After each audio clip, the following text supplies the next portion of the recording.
ia zerbait egiten dugu. Zerbait aterako noski. Mila esker. Jakina da lurraren muga biofisikoak aintzat hartuta eta sozialki justu izango den eredu baten oinarriak jartzea aldera, sistema energetikoa errotik aldatzea dagokigula. Galdera da, zalaparta handiz iragarri duten transizio energetikoa delakoa bide horretatik otero da.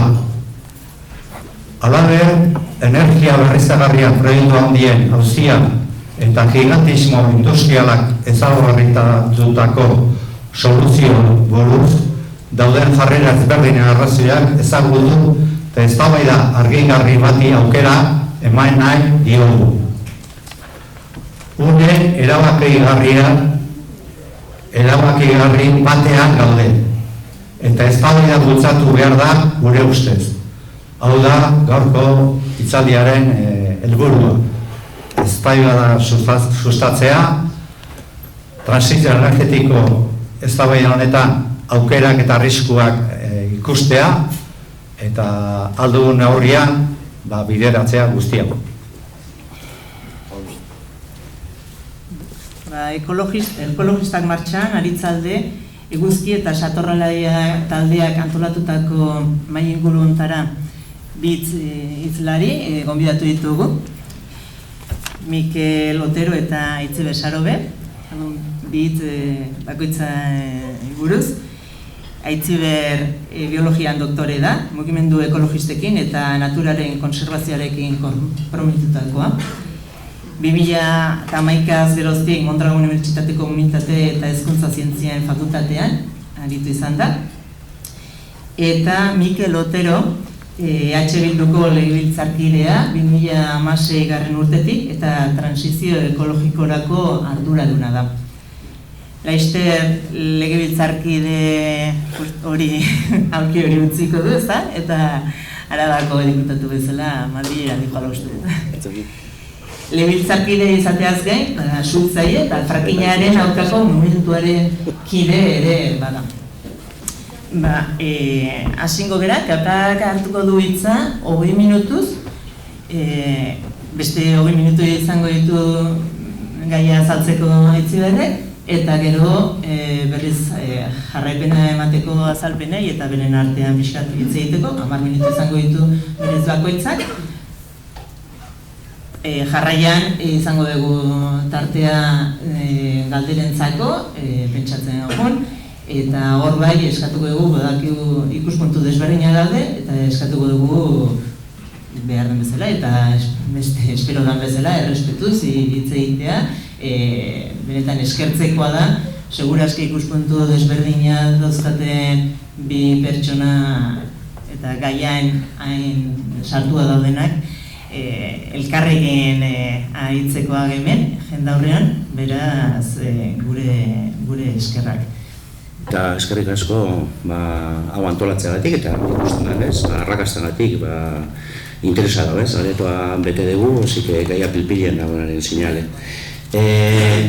Nik, normalean formakuntza saioak eta prestatzen ditut, ordu terdi biherrutakoak eta ordu nolaitre konpremitua egiteko eskatu dute 20 minututan, saietuko nahiz denboran sartzen, pixka bat nire ikuspuntua Mikel Oteroena, baita ere Euskal Herria Bildun gai hau nola horratzen ari garen pixka bat azaltzeko. Esan baita ere, uste dudala, transizio energetikoa hitz egingo dugu, hortan zentratuko gara, berriziki, eztabaida hor nolait ere kristalizatu delako, baina transizio ekosoziala hitz egin beharko genukela, eta horren inguruan hitz egiteko gauza askoz gehiago sartu beharko genituzke ez. Egingoet, laburpen txiki bat, minutu bat edo bitan, zertaz doan, nik hitz egingo dudana, artikulu zientifikoetan egiten duten abstrakt bat bezala, motz-motza, eta gero saiatuko naiz pixka bat garatzen. Nik zer egingo dut nire denbora tartean, azaldu pixka bat, iraunkortasunetik edo jasangarritasunetik urrun gaudela munduan, baina Euskal Herrian bereziki, dena aldatu behar dugula, gure metabolismo edo gure jarduera sozioproduktiboa dena aldatu behar dugula, gure aztarna ekologikoa jaitsi behar dugula, baina energian zentratuko gara, eztabaida hor asko piztu delako, ezta? Eta gure energia sistema pixka bat azalduko dut, Eta egoera ikusita, uste dugu, Euskal Herria ere, arduratik tratatu behar dela gai hau herri bezala, ezta?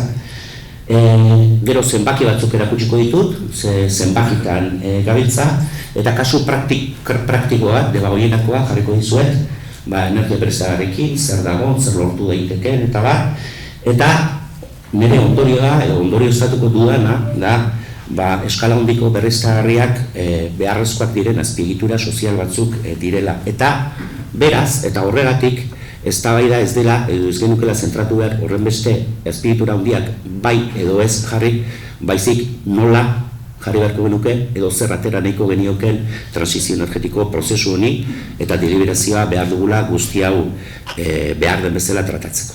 Hori da laburpen gisa. Baina, hau pixka bat hau garatuz, iraunkortasuna hor nonbait egon daiteke, ez da, da Kate Raworth, ekonomiari Britaniarrak jartzen duen donutaren ekonomia edo, nolabait ere badago gure jarduerak non egon beharko luken, ez? Nolabait behar dugu oinarrizko ongizate sozial bat, eta oinarrizko ongizate sozial hori guztiontzako bermatzeko behar dugu osasuna, elikadura, ura, energia, etxebizitza, behar sozial batzu ditugu, eta horiek eskatzen dute energia bat noski. Baina kontutan eduki behar dugu, muga ekologiko batzuk daudela gaikaldetik, eta muga ekologiko horiek ezin dugula gain ditu. Bi muga horien artean, azpiko muga sozial eta gaineko muga ekologikoaren artean, egin beharko nukela gure jarduera sozioproduktibo, ekonomiko guztia. Claro, muga ekologikoari begiratzen badiogu, ez nahi sartuko beheko muga sozial hortan, horrek ere bere monografiko eskatuko luke, hau ikertzen dutenak, argi erakusten digute urtez urte, nola, bederatzi muga nagusi ekologiko identifikatua baldin badaude, horietatik 6 dagoeneko planetaren karga ahalmena gaindituta dagoela, karga kapazitateren gainetik gabiltzala. Izan nitrogeno fosforaren zikloa, izan uraren erabilpena, izan kutsatzaile berriak, izan biodibertsitatea, izan aldaketa klimatikoa, eta bar. Eta egoeraren bilakaera gaina oso okerrera egin du azkeneko 15 urteetan, hau horrela neurtzen hasi zenetik. Aldaketa klimatikoaren aldageari nagusienetako bat dena, begiratzen baldin badiogu, Parisko akordioa, sinatu zen 2015 urtean, eta gure isurien ikinbidea hau izan beharko luke. Gaur egun, edo azkeneko urtetan hemen dator, haunen kriston gorakada egiten du 20. mende osoan, eta egin beharko luke berantz, eta neutraltasun karbonikoa lortu, hau da, isurtzen dugun CO2, nolabait ere surgatzeko gaitasuna izatea. Neutraltasun hori bilatu beharko dute azkar baino lehen, 1,5 edo 2 gradutako langa ekologiko hori ez gainditzeko. Sekulako erronka da, kontutan hartzen baldin badugu, isurien 80% fosilak erretzetik datorrela, baliabide fosilak ikatza petrola eta gasa. Eta hau da, mundu mailako bilakaera, energia kontsumoena, ikusi dezakezu bezala azkeneko 75 urtean ikaragarri igo da, eta gaur egun oraindik baliabide fosilek ikatzak, petroleak eta gas naturalak egiten dute ehuneko 3 gora daude.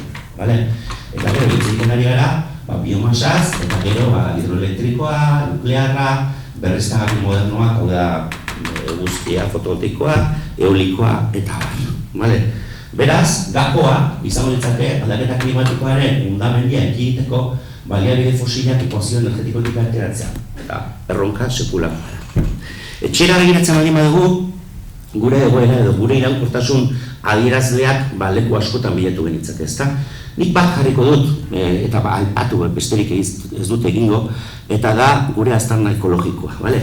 Hau, Hego Euskal Herria osorako ez dago neurtua, EAErako bai, eta azken ikerketak esaten diguna da, gure baliabideen kontsumo maila mundu osora zabalduko bagenu, 2,75 planeta beharko genituzkela, eta noski planeta bakarra dago, dakigun moduan.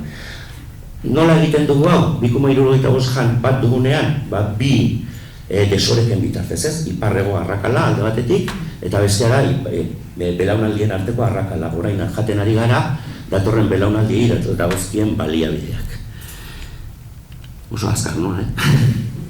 Beste adierazle pare bat, nik uste interesgarria direna, gure kasua aztertzeko, ikusten badugu mundu mailan pertsona bakoitzeko urtean 4,76 tona CO2 isurtzen dira, eta Hego Euskal Herrian 8,4 tona CO2 pertsona bakoitzeko isurtzen dira urtean. ehuneko martxaren 75 gehiago. Eta mundu mailan kontsumitzen den energia 20 megabatio ordu pertsona bakoitzeko, urte bakoitzeko, eta hemen 40 kontsumitzen ditugu, beraz mundu mailako energia kontsumoaren bikoitza daukagu. Ezinbestekoa den diapositioa bati komplikatu dela, niretzat hau oso garrantzitsua da ulertzeko, eta hau da, gure jarduera sozial eta ekonomikoaren fluxu materiala edo arrasto materiala, bale? Hau duela urte batzuk neurtu zen azkeneko aldiz, eta ikusten dugu, hemen zenbakiak daude da milioi tonatan, bale? Zer sartzen den gure ekonomia, zen material sartzen diren. Hasteko, lehendabiziko datu kezkagarria. Gure bertako materialak kontsumitzen ditugu 130-ean, baina 170 pisuan kanpotik ekartzen dugu. Kanpotik ekartzen dugun horren erdiak, 40 milioi tona horietatik, erdiak 20 milioi tona baliabide fosilia dira. Petrolea eta gasa. Petrolea bereziki, baina gasa ere. Eta gero, guzti hori energia eta materiala sartzen ditugu gure sistema produktiboan, eta gero hor ondorio batzuk daude. Hor egiten ditugu gauza batzuk, esportazioa asko bidaltzen dugu, gehien ekoizten duguna, Euskal Herrian, gehien ekoizten duguna pisuan, pentsatu 3 segundu zer izan daiteken, erantzuna da CO2. CO2, urtean, 18 milioi tona, eaen bakarrik, Nafarroa kontutan hartuta, 25 milioi tona CO2 ekoizten ditugu, edo isurtzen ditugu, gure jardueraren subproduktu bezala.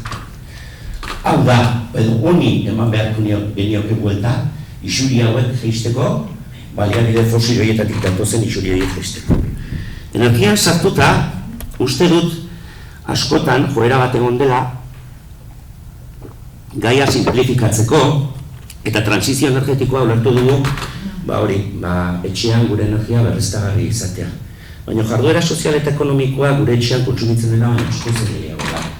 Gure etxean kontsumitzen dena, kalean kontsumitzen dela, zerbitzu publikoek kontsumitzen dutena, datu bakar bat egon dizut, Jaurlaritzaren zerbitzu publikoak, hau da, hezkuntza eta osasungintza sistema eta trenak eta bar, 300 gigabati ordu kontsumitzen dute. Gero eskala hori lekuan ikusiko dugu, berotzen gara, nazioarteko sarea ditu energia ekartzeko, autoak erabiltzen ditugu, autoak ekoizten ditugu, findegia ditugu, jan egiten dugu, merkataritza dago, kamioiak gauzakara eta ona ematen, erropa, fabrika, itsasgarraioa, eta bar. Transizio energetikoaz hitz egiten dugunean, guzti hau sartu behar dugu ekuazioan ahaztu gabe. Eta horrek eskatzen du, ala beharrez eta ezinbestean, eztabaida hau sakonago egitea, gaur ez dago denborarik, baina itxein bat dugu mugikotasunari buruz, industriari buruz, elikadura, basogintza, hondakini buruz, eraikini buruz, aixiari buruz, turismoari buruz, eta bar. Hau da, gero, pentsatuko dugunean, kontsumoen murrizketak egin behar ditugun edo ez, zenbatekoak egin behar ditugun edo ez, guztia kontutan eukita izan behar dugu, eta sektore bakoitzan interbentzioak egin beharko ditugu. Baina egia gaur, energian zentratuko garela.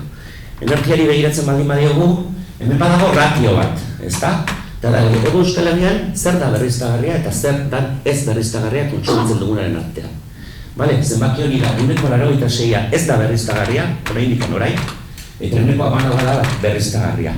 Eta berriztagarria den horretatik, zati nagusi bat, ez txikia, da Espainiatik sartzen zaigun elektrizitate berriztagarria. Beraz, makroazpiegiturez hitz egiten dugunean, energiari lotuta, askotan azten zaizkigu bazter batean ditugulako, baina gure makroazpiegitura energetiko nagusiak diferentzia horiekin dira. Petronorreko findegia, dira Zirlana edo Santurtziko portuan sartzen diren metaneroak eta petroleroak, dira ziklo konbinatuen plantak elektrizitatea sortzeko, eta da goi-tentsioko lerroak kontsumitzen dugun elektrizitatearen gehiengoa ekartzen digutenak gaurkoz. Elektrizitateari begiratzen baldin badiogu, hau da, Nafarroako ekoizpen elektrikoa, eta hau da, EAeko ekoizpen elektrikoa. Zentratuko naiz EAen, osoak ikusten delako, kontsumitzen duguna ez, ekoizten den edo generatzen den elektrizitatearen zatirik handiena ez dela berriztagarria.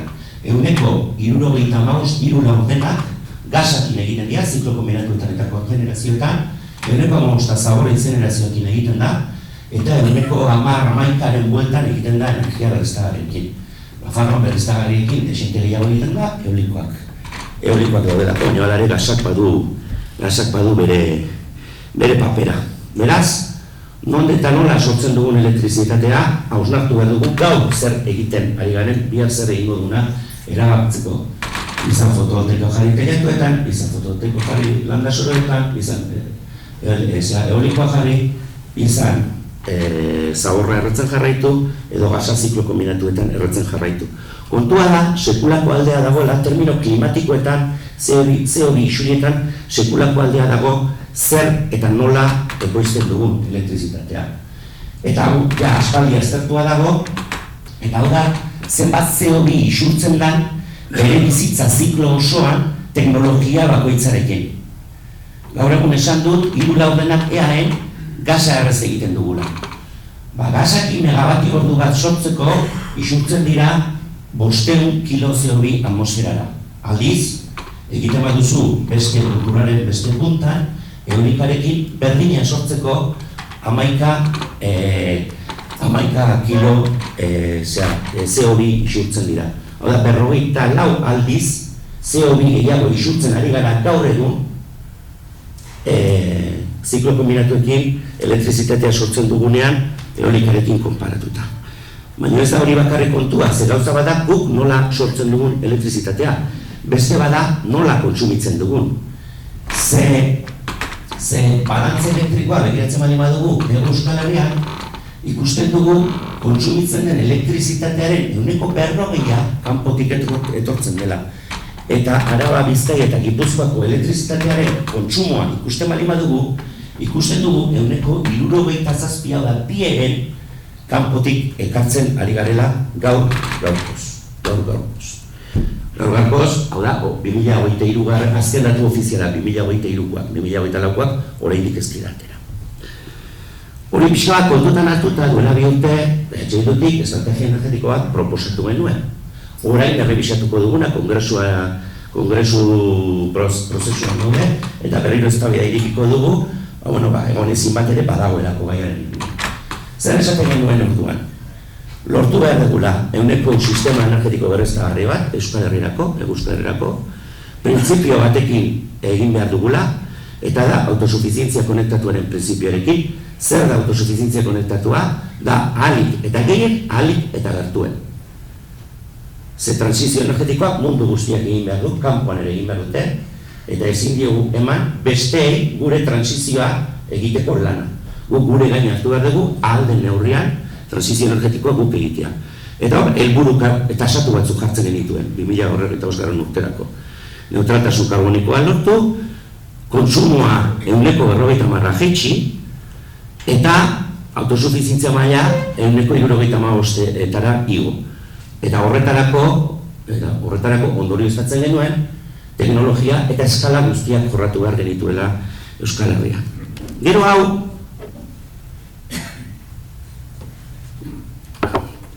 praktikan gehiago mamitu dugu eta aritu gara egiten herri eta eskualdeetan hainbat azterketa energetiko ikusteko zeintzuk ziren kontsumoak, nola murriztu kontsumoak, zer lortu zitekeen berriztagarri eskala txiki banandu batekin, eta bar. Eta jarriko dizuet Debagoienako kasua. Debagoien Euskal Herria Bildu gobernatzen du Bailarako 8 udalerrietan, eta nola baitere erraz egiten zaigu horrelako azterketak eta bar egitea. Debagoienako errealitate energetikoa, hau da. Kontsumoa da X, 2290 gigabati hor. Bertako ekoizpen berriztagarria da 110 gigabati hor. 9,8 ekoizten da Debagoienan kontsumitzen den energiatik. Eta energia kontsumo hori eramaten du industriak erdia, garraioak herena, eta etxe bizitzak eta zerbitzua dira, merkataritza, administrazioa, eta 17%. Hori da errealitate energetikoa. Pauso bat aratago joan gara. Eta pauso bat aratago joan gara, esan ez, zer lortu dezakegu, Debagoiena aztertuta, zer ematen du, bertako biomasak, bertako estalkietan eta eremu urbano eta industrialean fotovoltaikoa jarrita zertarako ematen du. Eta azterketak hau ematen zuen. Hau da gaur egun, hau da kontsumo osoa, vale? Hau da bertako berriztagarriekin lortzen dena, hau da bertako biomasa erabiliko bagenu modu iraunkor batean bazer emango liguke, vale? Eta kontutan eduki, Debagoienaren 171 baso eremua dela, vale?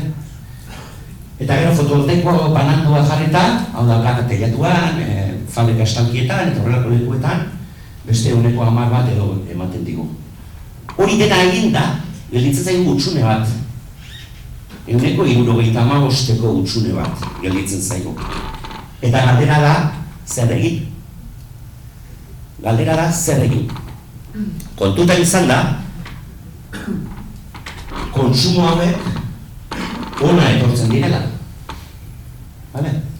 Kontsumoa jaitsi esan erraz esaten da, baina gero kontsumo horiek zerbait elikatzen dute. Ondorietako bat da, gelditzen den hutsunea, hau da, gelditzen den hutsunea, beste guztia egin da gero, lau eta bakarrik lau modutan bete daitekeela. Bat, izango nintzateke, baliabide fosilak erretzen jarraitu, aldaketa klimatikoaren eta horrek dakartzen arazo guztiak alboratuz. Beste izango nintzateke, egin dezatela trantsizio nonbaiten eta ekar dezatela, hori tentsioko lerroen bitartez ekar dezatela energia kopuru guzti hori. Bestea izango nintzateke, kontsumoa jaistea, baina noraino, hau da, berriztagarri bananduekin, oraino ematen baldin badigu, guztia hogetxi. Eta beste aukera da, eskala handiko energia berriztagarrien edapen bat egitea. Vale? Errealitateak nondik jo beharko luke, gure ustetan, pixka bat faktore guztien kombinazio batetik. Egun batetik bestera, baliabide fosilak izan dituzu utzi, kanpotik ekartzen jarraitu beharko duzu, kontsumo bat jaisten joan beharko duzu, eta eskala handiko berriztagarriak jartzen joan beharko duzu. Ia segitu bukatzen dut, baina egin nuen, duela gutxi, egin nuen azterketa txiki bat, gustatzen zain lekuan leku azterketa pixka bat egitea zertaz ari garen, ez Donostin zertaz hitz egiten ari garen hitz egiteko. Azterketatxo bat gaur egungo kontsumo elektrikoekin. Hartu nituen, EAeko 25 hirigune populatuenak, eta gero, konparaketa bat egin nuen, kontsumo elektrikoekin. Ikusten duzu hor Donosti, dagoela laugarren lekuan, 375 gigabatio ordu elektriko kontsumitzen ari zarete gaur Donostian, gaur. Eta hor gorez jarri ditut inguruan dauden hiriguneak kontsumo handikoak, Donosti, Hernani, Errenteria, Irun, Usurbil gertu daudenak. Guztira, Donosti, Hernani, Errenteria, Irun eta Usurbiletan 1723 gigabatio ordu kontsumitzen ari zarete gaur. Alderaketa bat egitearren, jarri dut ezkeltzuko proiektua egon dena, Usurbil eta Zizurkilen artean zegoena, eta Repsolek Hernani eta Arano artean eta proiektatu duen beste proiektu horren bi horien baturak zer energia emango luken, zer bat elektrizitate emango luken, eta izango litzateke 325. Egingo balira.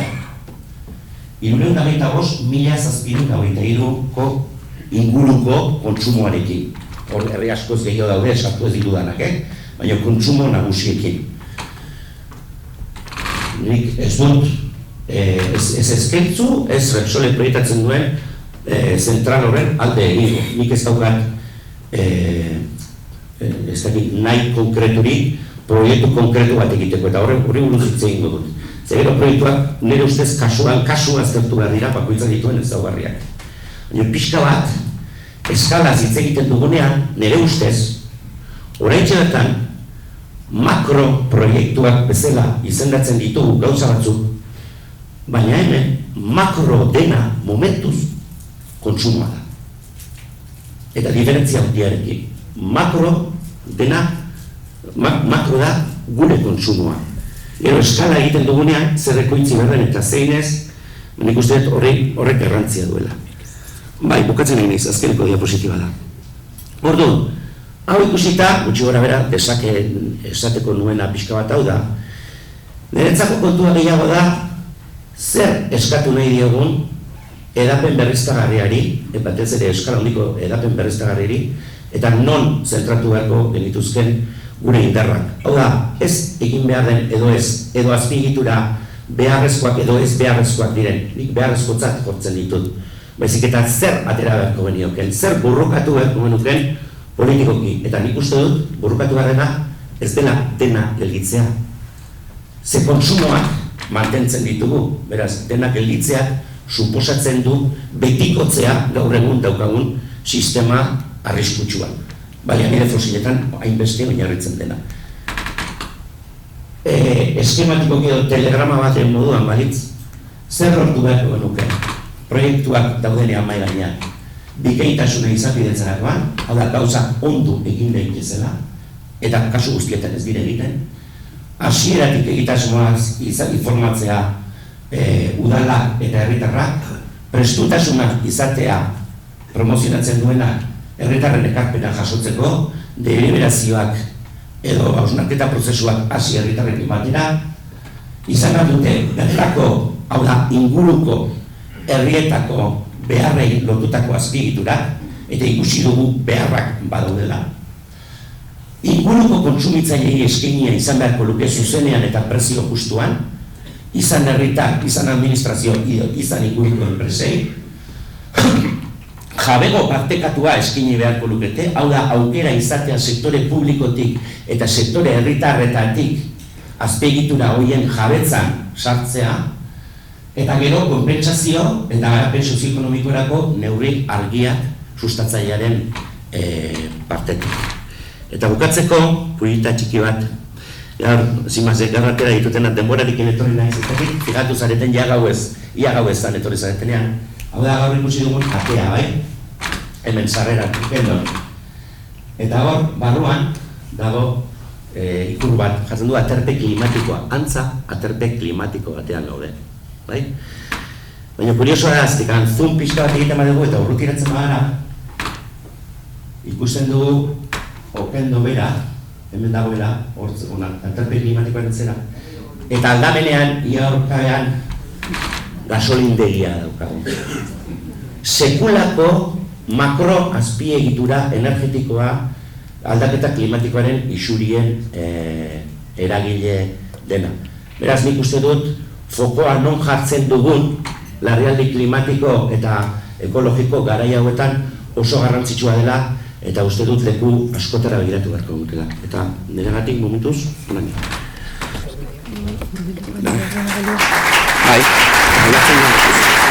Ministro askotako honen, momentu etortzeagatik eta nik zuzenean, beste ikuspegi batetik gai hau, eta horian azalduko naiz, saiatuko naiz, eta lasai, baina diapositiba asko askaz, eta igual askar jonkaz. Enaiz zifretan sartuko. Nire ustetan, esente sobran daudelako. Orduan, gehientxuna titularrak izango dira, eta nire uste denbora izango zuela galderak iteko. Bueno, lehenbiziko galdera, energia zer da? Eskubide bat edo negozio bat? Ze eskubide bat dalako egia zango genuke antolaketa legala aldatzen, baina nire ustetan negozio bat bezala planteatu delako, gelditu behar da lehenbailen, energia berriztagarrien lurralde plan sektoriala. Orduan, 5 puntutan antolatu hitzaldi hau, ez dakiz zergatik niri ez da mundu ikusten, baina, bueno, puntuak dira justifikazioa lurralde plan sektorial honena tranpatia dela, ez da planifikazio tresna bat, proposatu digutena, lurraldearen harrera gaitasuna kontuan hartu gabe idatzita daula, planteatuta daula, herritarren parte hartzeari bizkarren antzaiola, eta planteamendu arduratsuak behar ditugu. Zergatik da justifikazioa tranpatia. Bat egiten Mikelek aipatu duen diagnostikoarekin, diagnostikoa zuzena da, baina planteamendu aurkar eta justifikazioa nire ustetan bintzat ez du. Diagnostikoa, bai, klima aldaketa eskartzearen eragile nagusia izakia da, eta jatorri fosileko erregaien eragilerak areagotu du fenomenologia hori. Baina, claro, ez bakarrik jatorri fosileko erregaiak, horietan oinarritutako teknologia garatzeko baliagai natura guztiak ere agortzen ari dira, hori egia da, eta horien erabilerak kutsadura eragiten du. Orduan, ez da krisi klimatikoa bakarrik, krisi ekologiko globala bizituko. Bai, hau da, planeta honetako bizitza sistema da, zalantzan jartzen ari garena, arriskua jartzen ari garena. Mikelek erakutsi du grafika, beraz pasa egingo dut, eta horrek ondorio latzak ditu, Atlantikoko korrontea eta abar bezala. Ena izortan luzatuko bakitetelako diagnostikoarekin. Honetaz hitz egiten da gutxi. Klima aldaketak, zeu bisuriak eta halakoak, biodibertsitatearen galera ere egiten duelako. Eta hori, hau da, klima aldaketa hori eragotziko baldin badugu da, biodibertsitateak horretan lagunduko digulako. Atmosferaren pilatu den CO2 hori, bizitzari gabe ezin da lurrean fijatu guk neko eduken denboretan. Hau da, biodibertsitatea mantentzea ezinbestekoa da.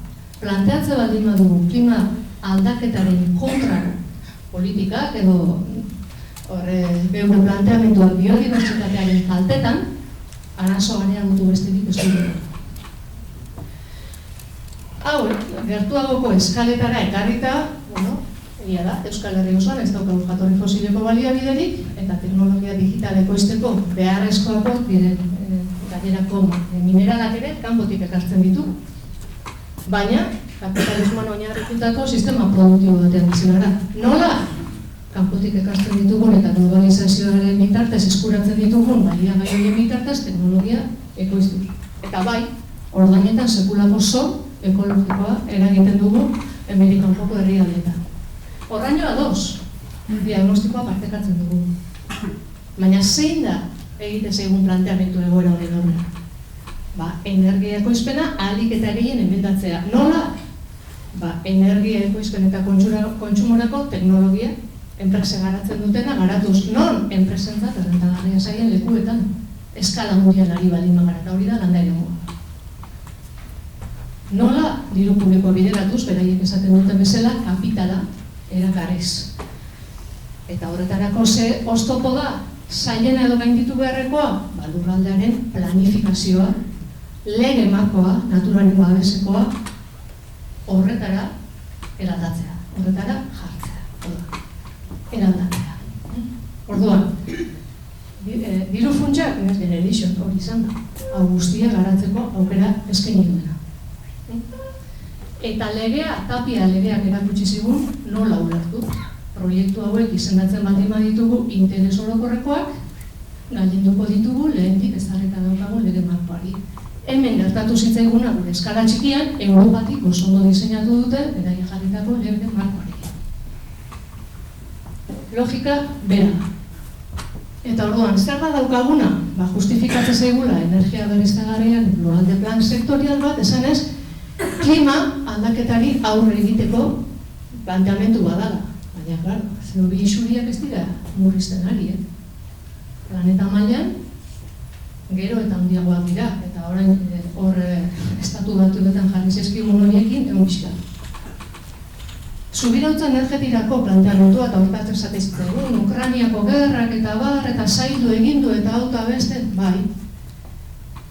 Baina energia elektrikoa eta berriztagarria ekoizteak, ez Nafarroan eta ikusi dugu, hemen ondia izan da, ez du gure kontsumoa gutxituen. Hau da, subirautza eskuratuko dugu, batetik, geureak diren iturriak ekoizten duteko, geure iturrietatik ekoizten baldin badugu, baina proportzionalki gure kontsumoa jetxiz, Mikelek esan duen bezala, izugarria dalako ekoizpenetik kontsumora daukaguna aldia, magnitudetan aldatzen da. Eta bukatzeko bai, aztarna ekologiko txikitu behar dugula, ados, baina ezin dugu aztu, energia berriztagarria ekoizteko azpiegitura eta gailu guztiak erregai fosiletan oinarritutako prozesuetan eraikitzen diala. Matematikak asko figu behar dira horrelako mentzak ateratzeko. Alegia, honekin zer da esan nahi duen, energia berriztagarria lurralde plan sektoriala ez ala trantsizio energetiko berde jasangarri, etorkizun jasangarri bati begira egiten den planteamendu batez ez. Lortu nahi dena da, energia iturriak ordezkatzea. Hor daukazu 2030 Euskadiko energia plana, eta ikusten duzuen bezala, ez dago intentziorik, energia kontsumoa txikitzeko dagoena da, energia iturriak ordezkatzeko intentzio argi bat. Eta kontuz, energia elektrikoa baina, gure kontsumoaren ere bada. Beste bi erenak, momentuz, ezin ditugu dauzkagun teknologiarekin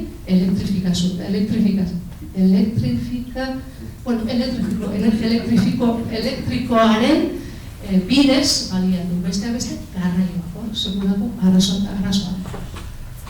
Orduan, 3 esaldi azpimarratzeko energia berriztagarriak ekoizteko behar diren azpiegitura guztiak jatorri fosileko energiarekin ekoizten direla, energia berriztagarriak naturaren menpe daudela eta euren erabilera mugatua dela, eguzkia ez daukagu 24 ordutan, haizea ez du egiten, intensiboki egunero, eta gaur-gaurkoz ez daukagu teknologiarik energia hori metatzeko. Eta hori muga izugarria da energia elektrikoaren erabilerarako. Eta hor, energia fosilak beste kontzeptu oso garrantzitsua da ordezkatzeko, lurraldean daukan eragina azpiegitura hauetatik neurtze baldin badu energia fosilak erabili jarduera bat egiteko, edo hori lurraldea, gure lurraldea baliatuz erekitako makroproiektuetatik eskuratu, magnitudez aldatzen da inpaktua. Gaur-gaurkoz. Ez da CO2 bakarrik, lurraren galera eta hegaduraren hor daude. Orduan, hemen daukazu, enpresarien planteamendu ezin da. Testula ez da merezi, serioari gara, transizio berde bat eta hitz egiten planteamendu hauekin. Ez dago, gaurkoz ez daukago. Krisi energetikoa, krisi sistemikoaren erpinetako bat besterik ez da. Eta azkenean horren atzean dagoena da, kapitalismoaren izaera. Ekiz denborati behin, krisiak ditu eta krisiak erantzun behartzaile horrelako planteamenduak. Bigarren puntua esan, ez dula planifikatzen proiektu hone. Bai, esaten digu, helburua jartzen du, 2050 iritsi behar dugula, geure ekoizpenaren 40%, hori esaten du. Jartzen dituen helburua batzuk, 50 megabatiotik gorako proiektuak Madrilen izapidetzen dira, hortik berako izan behar da, hemen izapidetzeko, bere baldintza bada, hori arautzen du. Eta gero, esango nuke planaren logika da, daukagun energia berriztagarriak ekoizteko aukeraren baitan eta horren daukan inpaktuarekin zehazten dira horrelako proiektuak ekoizteko diren lekuak, ezta? Gero ikusiko dugu. Hemen daukazue bere momentuan ereduetatik eta hau importanta garrantzitsua da neurtutako non dagoen haizea, baina ereduak dira, ez dira neurketa benetakoak eta hori importantea da, ze lege honek nolabait olako proiektu bat izapidetzerakoan baiezkoa emateko eskatzen dena da urtebetean neurketa errealak eukitzea. Eta gaur-gaurkoz hori arazo bat izaten ari da, neurgailua jartzeko jabe ez dutelako baimenik ematen, inok ez dut pasa. Bere txot. Hor daukazuen fotovoltaikoa, eta fotovoltaikoa, klaro, ez bakarrik irradiazioa, hor esagoa da, hau neurtzen esagoa da, bataz bestekoak ateratzen ere bai, baina, klaro, hemen malda bezalako kontzuak hartzen dira, gero, leku egokiak hautatzerakoan, ikusten duzu, zergatik araban, besteak beste daukagun halako potentzialidadea.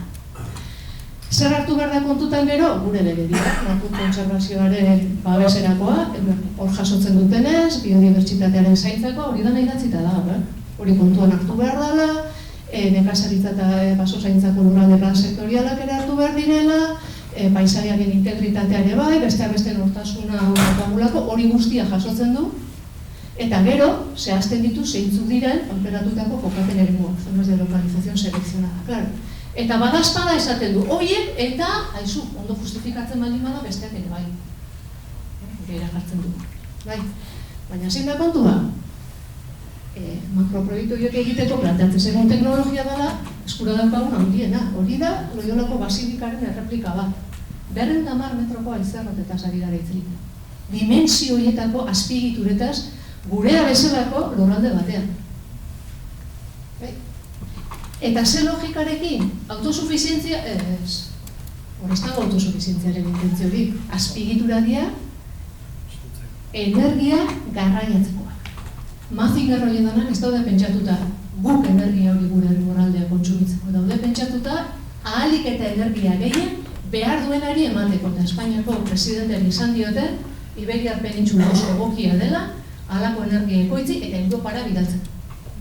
Horreko astean, hori izan ziguten, goiburuetan edabide. Zer hartatu da planteamenduekin dagoeneko, energia berriztagarriak ekoizten dira lekuan, gero, sare elektrikoetatik, ekartzen dira subestazioetara eta hortik banaketa lekuetara. Dagoeneko, hemen dauzkagun transformaziorako subestazio guztiak gehienak kolapsatuta daudira. Halako eskaera da. Energia berriztagarri hori, sare hauetara sartzeko, sarea behaia gehiago ez du ematen. Eta beste denekoa bidea izaten, Nafarroan ja, esportatzera iritsita dut elektrikoa, estadu mailan egoera hau, 2030erako planteatuta zaukatenaren kopurua irukoiztu dutela dagoeneko. Izugarria da, zenbateraino emendatu da energia berriztagarrien ekoizpena, eta honek erakusten diguna da, helburua ez dela planifikatzea, helburua da eta gehien ekoiztea. Eta hortan nahi dira, baina hori ez dio nik. Hori dio esate baterako Iñaki Lasagabastar eta ekartzet administrazio zuzenbideko katedraduna izatea zain, gizona lurralde politikako aholku batzordeko kide izan zelako dotak lurralde antolaketarako artezpide horiek diseinatu zirenean. Ino baldin badaki ze filosofiarekin antolatuta dago gure lurralde antolaketa, hau da, eta berak dio, hau ez da planifikazio tresna. Eta beste hainbat artikulu ere bai, ez gendituko, baina bagoaz ja 3 urte gabiltza eta bagu beste orduan. Bai, makroproiektuak izapidetzeko bidea zehaztu da, kokapen egokitasuna ere ezaugarritu da, baina hortik gure lurraldean makroproiektuak ezartzeko eremu, bezalu betitu daian, eremu bakarrak dira, parke naturala. Beste leku guztietan, ondo justifikatuz gero, ekoitze egitura hauek, instalazio hauek, ezarri ditezke. Bueno, lurraldearen harrera gaitasuna. Proiektuz proiektu, nolabait justifikatu behar dana da, nolabait plangintza horra proposatu egititu lokalizazio horiek, gero proiektu bat baldin bada, jokatu, justifikatu behar da, legez, jarraite ditula jarritako baliabideak. Eta oraintxe, abenduan, ja dagoeneko hainbat makroproiektu izapidetzen ari zirela batzuk lurralde plan sektorialetik markatu gabekoak ere, etorri zaigu ingurumen azterketaren estrategikoa. Oantxe dakigu, jakin genezake, lurralde plan sektorial horrek ze ingurumen impacto izango luke garatze bada. Nork egin du hau? Mario Castellanos, nork egin du? Nork sinatzen du txosten hau? Mario Castellanos izeneko, pentsatzen dugu teknikari batek, Saitek enpresakoa da, mundu osoan. Nolabait interesak dituen enpresa bat, eta dagoeneko abenduan esan zigun. Euskadi necesita actualizar su normativa para avanzar en energías renovables. Horrela pentsatzen duen gizon batek sinatu du, ingurumen eraginen txostena, lurralde plan sektorialarena. Intentzio oso argia da. Eta adibide txiki batzuk ekarriko ditu, benetan barrena behar da, txosten hau irakurri, eta hori ekarpenak egiteko. Hemen daukazuek bi adibide. Hortatik, txosten horretatik ateratakoak.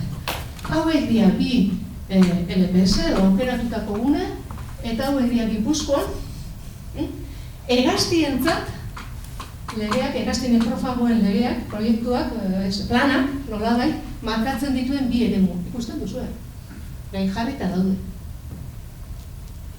Ez zer pasatzen, zer dio, ingurumen eraginen txostenak dio, guztiz bateragarria dela, eta lurralde plan sektorial hori, ondo planteatuta dagoela, lurraldeak halako proiektuak hartzeko gaitasuna baduelako. Hau da, beste adibide bat, korredore aereoak. Aizerroten plangintzetarako oso tentuz neurtu beharrekoak izan beharko lukete, hegaztiengan izan dezaken eraginagatik eta xagutxarrengan ere. Plan horretan zehazten du, eta gazteleraz irakurrikoet, gazteleraz dagoelako, barkatu. A fecha de presentación del presente documento no se tiene conocimiento de información cartográfica sobre rutas migratorias de aves en Euskadi, que puede ser utilizada en el PTS. Orduan, ez dugu kontuan hartuko. Erabili dute artikulu bat, 2012an, horzikatzen dute, 22an egindakoa, hor markatzen duena, batez ere hegazti nekrofagoen planean babestuta dauden hegaztien migrazioa, eta zer egiten dute, hartzen dute irudi hori, pixelatzen dute, eta nola pixel horietan ez da non ikusten esaten dute, ez dago zertan akontuan. Eta lasai gelditzen dira. Es por ello que dada la inexistencia de información de más detalle a raíz del bajo riesgo expuesto en este artículo científico, no se estima conveniente incluir este criterio, corredor aéreo, como uno de los criterios que definen el modelo territorial. ¡Hala! Hoy paz y mañana gloria. Muchas gracias. Europa, en partizioa, esate baterako Gipuzkoan parte hartzen duen light bat, miru gorriarena, eta hemen daukazu, ze intensidadekin dabiltzan miru gorriak eta negua pasatzen duten hemen. Informazio falta? Hau, Gipuzkoako basozainak, hau neuzten, honek jarraipen egiten ari dira. Hemen giza baliabideak eta baliabide materialak daude, jarraipen hau egiteko, radiotrapinak daude, ez dakit zenbat miru gorri bere momentuan markatu zituzten jarraipen hau egiteko. Europa laipa da. No hay datos a tener en cuenta. Adibide bada, Oste guztia da, hola, baina, bueno, lasai egon gaitezke, Tapiak esan zuen, horako instalazioa izu jarriko dizkigun sensoreak, eta ez pasatzen gelditzeko ez da problema, jarriko dizkigun neurri zuzentzaileak. Hori jende aurren esan zuen, ez da izasmatzen ari, kasetari esan ziren. 210 metro luzoko katxarroak dira, gehi, irurogei, ez larogei metroko astak. Eta sensore bat jarriko diegu, hegazti bat pasatakoan gelditzen. Bueno, hortxe gaude. Azpiegiturak, hau da horietako rota baten zapata bat. Eta hauek pistak, 6-8 metro zabaleko gutxinez, errebueltetan 10. Metro zabaleko, gure baso meurietan dauzkagun pistak 1 metrokoak dira. Eguzki panelak, beste dimensioak, erabakoenak, baikaragarriak. Duan zein da. Alako pistak, 130-150 maldetatik gorako orografia dauzkagun lekuetan, lehendik ere matxakatuta daudenak, ze ez daukagu baso honik landaketa ere mua dauzkagu pistaz josita, sekularen ligadura tasakin, claro, abialitzateke, landa ere muaren erabateko eraldaketa. Olako egitura tasari gara hitz egiten, hau bestia, baso piste bezala ezagutzen ditugunak. Hemendi pasa behar dute toneladak eta toneladak garraiatu behar dituzten kamioi. Berriro dio, gurea bezalako orografia batean. Bueno, teorian, lege guztioenak kontuan hartu ditu, ingurumen eraginen txostenak. Zer ez du kontuan hartu, lurraldearen integritate ekologikoa eta enaiz, gure Euskal Herri honetaz ari, EAS ere ari naiz. Horretarako, ezinbestean kontuan hartu beharrekoa zen, esango genuke, babestutako erimuen arteko korredore ekologikoak. Babestuta dauzkagun eremu txikioi erotzen ez ditugun eta babeste ez ditugun artean jarraituko dugu gure lurraldea mantxa txikik ikusten. Eta hona elkarri dizuen, oantxe, Lakuako, Director Patrimonio Natural y Educación, ingurumeneko esango genuke zuzendaria, Adolfo Uriartek, ekologista martxan eman dira erantzun bat esanez, EAen ez dala garatzen korredore ekologikoen plana, estaduan desente aurreratuta dago, lan asko egin behar da horretarako. Bakizu zenbat plangintza eta lege hartu berdian kontua, nolako korredore bat egiteko, ez bakarrik tokikoa, baizik baita ere lurraldekakoak eta EAen mailakoak. Ikusten duzu, ez da aurre ikusita, noizko egingo den hori. Ez da aurre ikusita, noizko egingo den hori. Esta se demorará durante un tiempo indefinido. Eta ya está, hor gaude, batean horrelako proiektuak izapidetzen. En fin, azpiegitura handia hori impactua, ez da lurraldearen harrera gaitasunarekin justifikatzen, esango nuke ingurumen eraginen txosten honek ez du puntuan hartu. Garatuko baliz bere osotasunean, ze eragin izango luke plantamentu horrek gure lurraldean. Ez da agertokien eskala bat ere, izan behar dira 1,10, edo 1,20, 1,30, zenbatera aldatuko litzake, zen izango litzateke impactua, zenbat azalera galduko genuke, zenbateraino desgregatuko genituzke babestutako. Ez da horrelako ezer. Dagoena da, alako lege pilaketa bat, planteamendu bat esatizuna bai, ondo dago, planteamendu onartu daiteke eta gero proiektuz proiektu aztertuko da. Beraz, helburua, ingurumen eraginen txosten egiterakoan, etzan inpaktu hori neurtzea, zan, nolabait, justifikatzea proiektu horren behar. Eta da, asmatuko dut. Orduan, hemendik urrengoa garbi eduki behar da, makroproiektuen ingurumen eraginen txostenak proiektuen promotorek aurkezten dituzten. Historia guztia da hasieratik biziatuta. Argi dago, ez dutela ordainduko kaltetan ateako zaien ingurumen eraginen txostenak. Importantea promotoreak zeintzuk dian, ez dizkizut esplikatuko, bakizu zein dian, ondotxo. Parte hartzearekin ze pasada, begira, horria Euskadi.eus daukazue. 4.217 alegazio banaka erantzun horrentzitzaien, nire bai, nire izenean daude, 2. Esaten dizutena, zoaz, 12 puntura, 80. horrian, eta handaukazu ereduak, zein lan zui emango dizuden alegazio. Banaka horren erantzun dituzte, 1000 bai. Enaiz hartuko, baina oso interesantea da, ikustea, Gipuzkoako, eaeko herri gehienek alegatu dutela lurralde plan sektorial horren kontra. Baina ondo dira ez da, administrazio guztiek alegatu dute, enaiz hartuko, luzea dago. Eta esan behar da, badaudela beste parte hartze prozesu batzuk energia berriztagarrien inguruan, askoz ere, egokiagoak izan direla esaterterako Gipuzkoa. Egintzan, eta hemen, baiara guztiak, administrazio guztiak, hainbat erakunde kontuan hartuta, eredua argi ateaz. Zer nahi da? Nahi dana da tokian tokiko ekoizpena bermatuko dute instalazioak, zango genuke, eskala txikian hasi behintzen. Pasako ditut, hainbat, eta argi da hona da gure ustez behintzat, eskala txikiko instalazioa gaina, ez daukatela zertan, hasiera batean behintzat, nekazen horretan izan. Lur artifizializatu da daukagu, herri guztietan, teilatua dauzkagu. Gaur egun dauzkagu, poligono industrialetan martxan ez da bizen hainbat enpresa. Az gaitezen hortik, eta eskala txikian. Mendiak eta nekazal lurren ezin dira puntu izan. Ez daukagulako lurri. Ez daukagu eskala horretan aritzeko lurri. Esaten ari baldin magara, kontsumitzen dugunetik, 10-etik bat dela ekoizten duguna, ekoitzitako bakoitzeko 8 aurreztu beharko genituzke, iritsiko baldin magera egunen batean, subirautza horretako planteamendu egitara. Urrutik gaude, lurralde plan sektorial horrek ez du hitz egiten aurrezpenaz. Ez da esaten horri buruz. Intentzio bezala planteatzen da, baina ez dago planifikatu. Abiapuntua honek ezin dezak. Eta beti egintzuten duguna, zure beti ganaren kontra. Honen kontra bagaude, nire guztetan behintzat, beste oinarri batzuk beharko dituzkelako trantsizio energetiko arduratsu bat. Egoera honen, ondo azaldu du Mikele, diagnostiko horrekin bat egiten.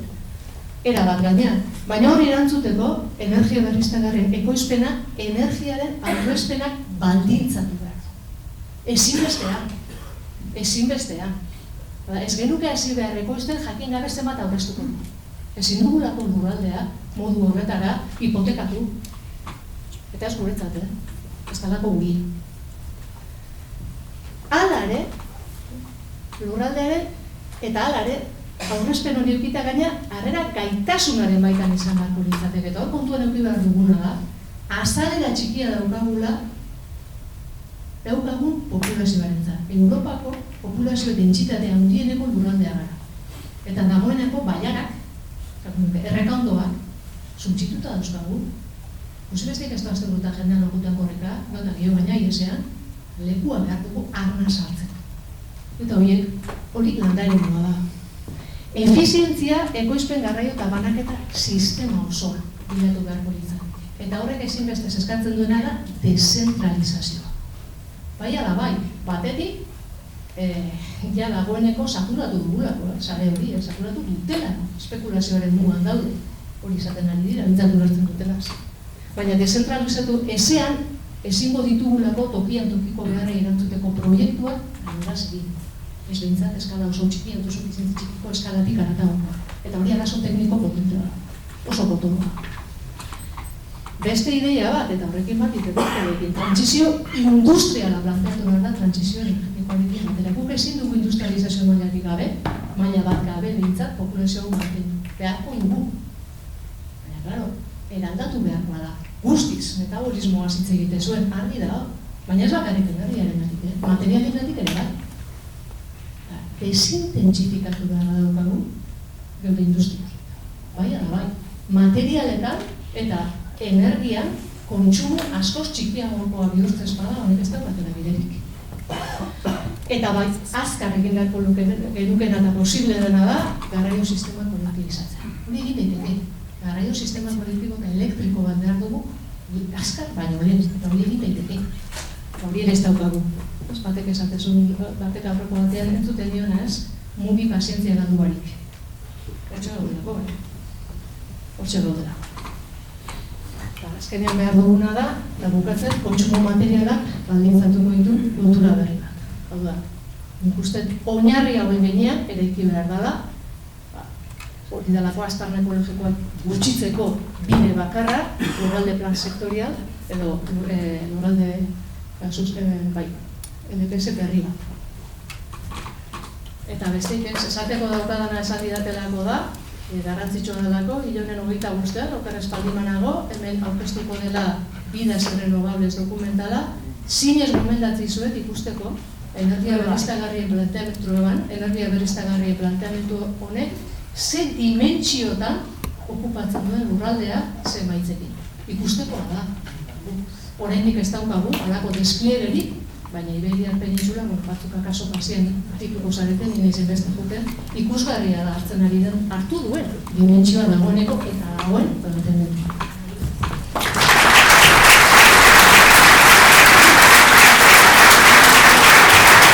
Bueno, orde notxen egiten dugu, eta gero denbora emango dugu baldeketak egiteko, eta beste guztiak.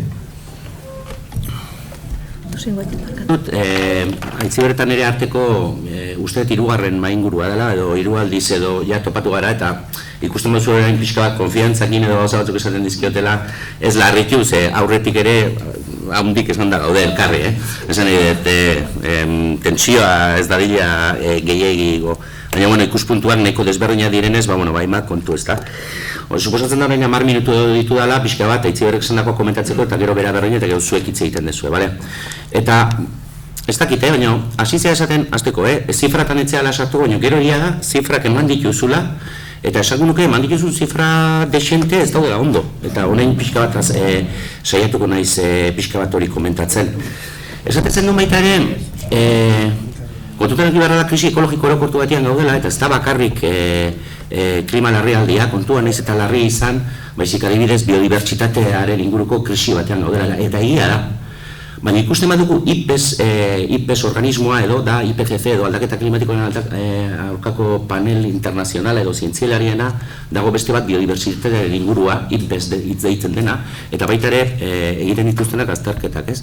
Eta IPBESaren arabera aldaketa klimatikoa bera da faktorerik nagusienetakoa biodibertsitatearen inguruan. Orduan, kontu zibili behar dugu biodibertsitatearen inguruan hitz egiten dugunean, pentsatuz bakarrik gertu dagoen mirua edo inguruan dabilen beste edozein animaliri hitz egiten dugunean. Biodibertsitatearentzako arazorik nagusiena ez bada aldaketa klimatikoa bera da.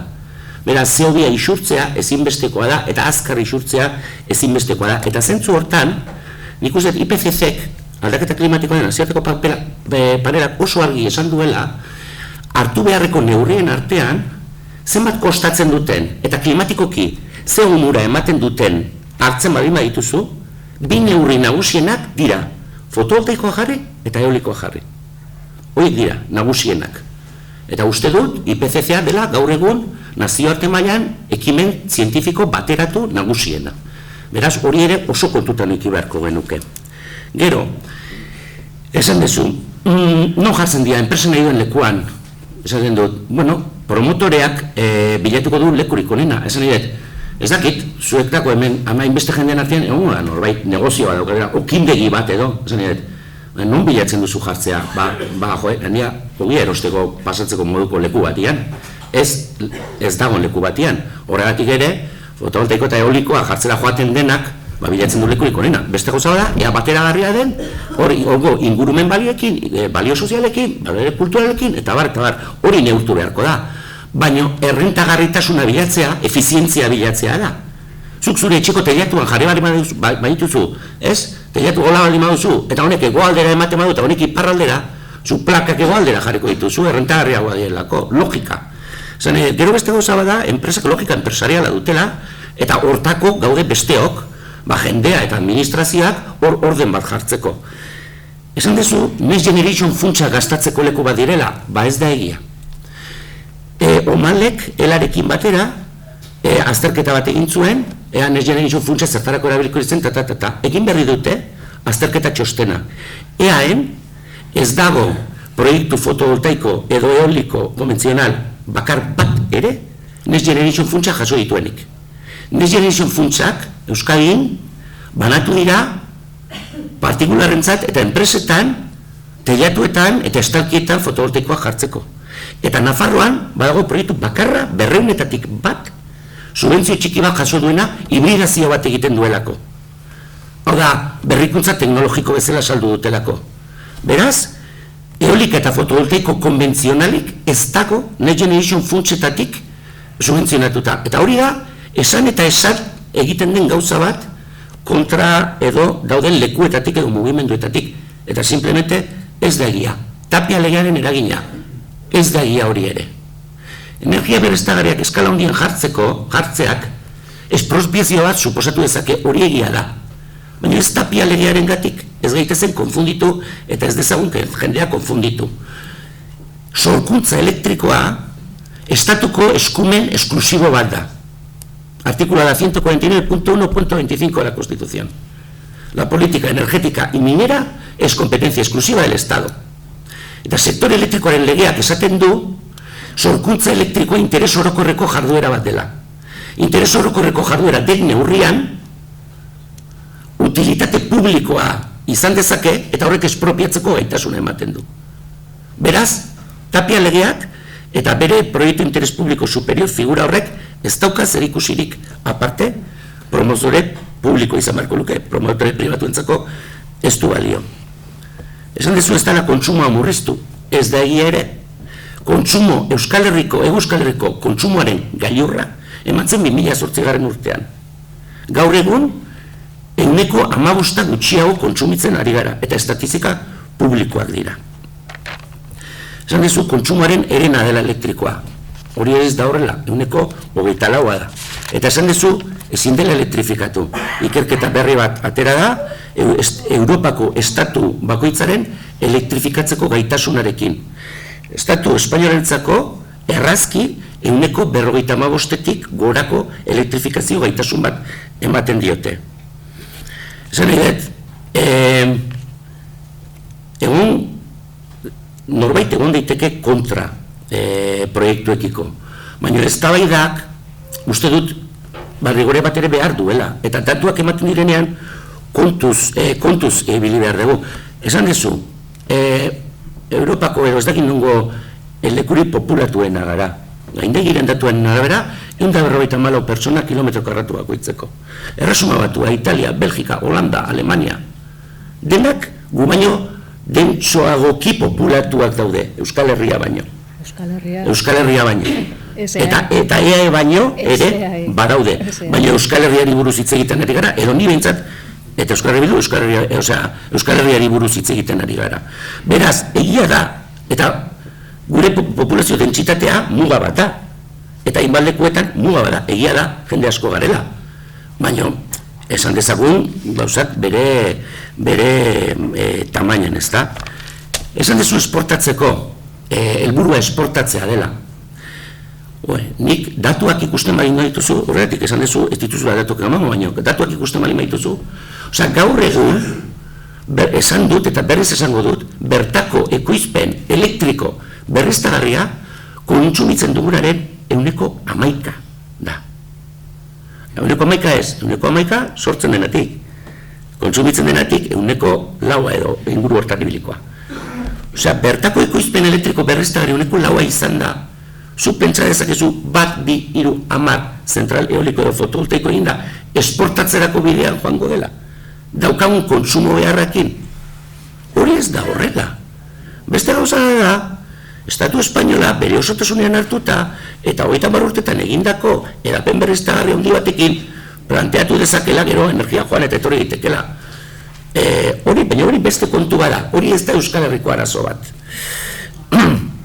Esan dezu baita ere, Natura 2000, parke naturalak bakarrik salbuesten direla PTS-arekin. Eta hori ere ez da horrela. Babes gune, babes eremuaren figura duten espazio guztiak edo gehienak babestuak daude Natura 2000 sare osoa. PTS agroforestalaren arabera, balio altuko nekazaritzarako lurrak salbuetsita daude baita ere.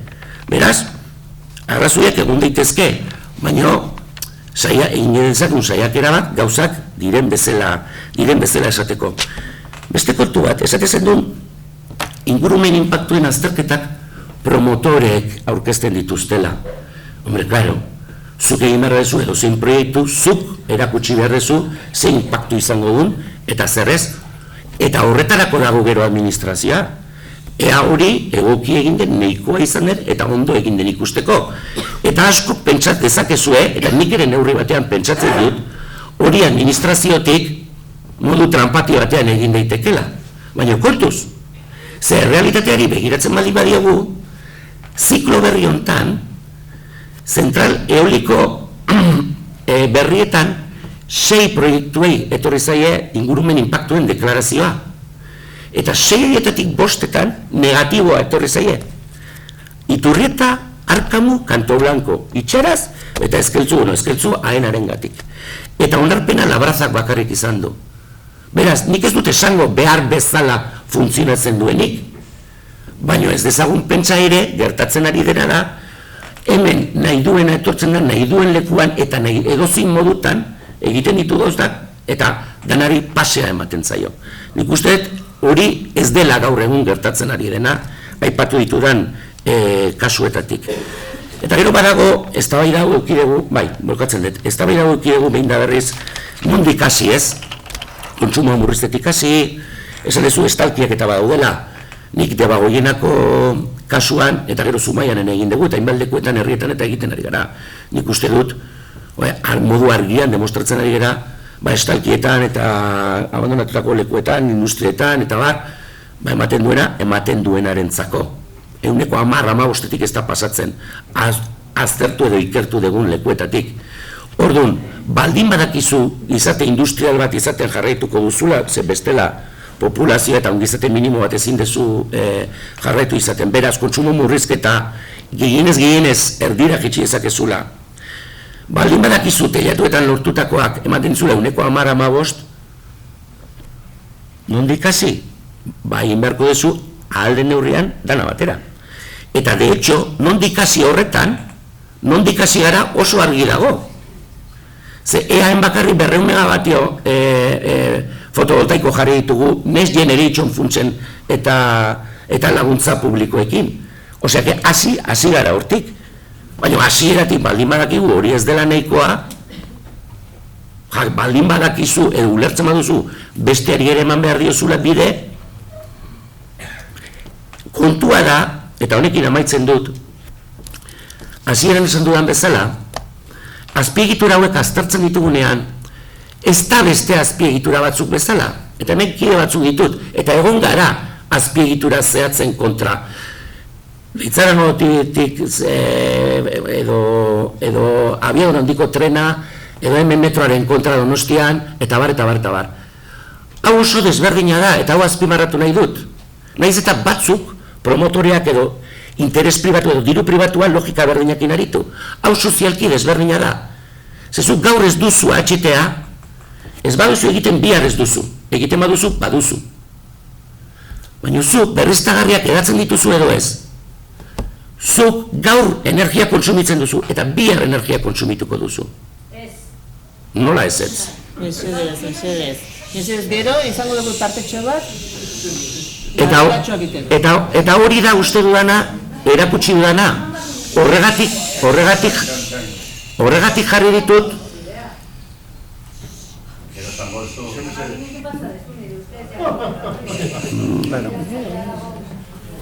Lasai bukatu mi. Hontaz ari nintzen. Moztutzat ematen naiz, eta bakoitzak ikusi dezala bere aktitudea zein den leku honetan.